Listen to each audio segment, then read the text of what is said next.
Tim in third form. The skinny, complete-faced teenagers with one thing on our mind, and it wasn't school. So needless to say, we kicked it off from the start. Tim was tall, thin, pasty, and had curly, white blonde hair, and kind of looked like Beavis from Beavis and Butthead.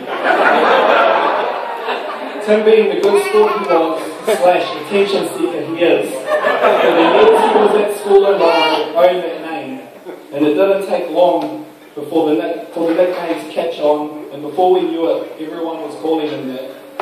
Tim was liked and remembered by everyone he met, so Beavis was more of an endearment. Throughout our school years, I won't lie, Tim was a big distraction. With his non-stop chatter, and we all know he loves to talk, I remember him pretty much getting told off in every single class. It was always, Tim, shut up. Tim, stop talking. Even in Mr. Merkin's maths class, Tim, shut up. At 15, I went to boarding school, but Tim and I still stayed good mates. He was always there to greet me at the airport when I came home, most often with a group of people, half cut, and trying to drag me out to town or to a party. We ended up going, of course. Tim was the mate of most ROs we dubbed as having hookups.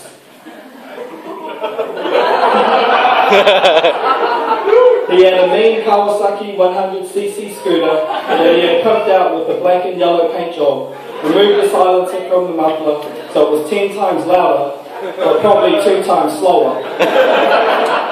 He was always pulling it to bits and adding bits, and always getting pulled over by the cops. Everyone knew it as Bumblebee.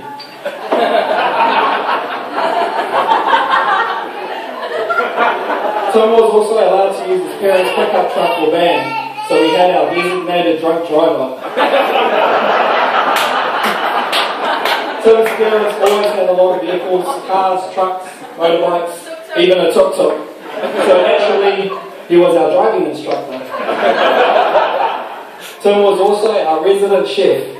He'd make us nachos, eggs, homemade pizzas, pancakes, omelettes, toasties, you name it. It was pretty good.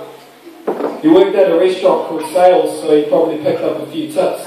And I guess at some stage in his vegetarian life, he got sick of picking up the meat, so he learned to cook for himself. Being away at boarding school meant I was out of touch with a lot of what went on in Wairoa. It was good having Tim as a mate, because he always knew where the parties were at, and always knew the hot new papa chicks living on the island, and would bring them to these parties. Ever since I've known Tim, he's always been a big flirt, but was never that popular with the ladies.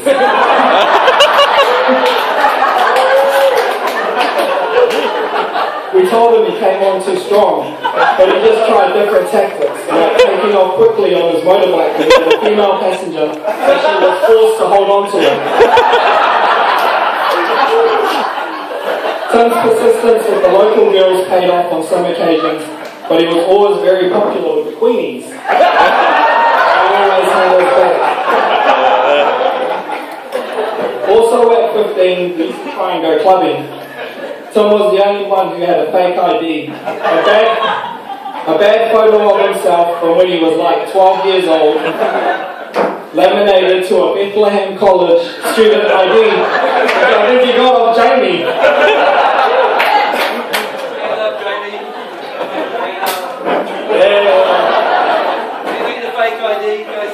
I see Jamie. Quite often we'd get bounced, and Tim would be the only one to stay. Tim was one of those mates that always had your back.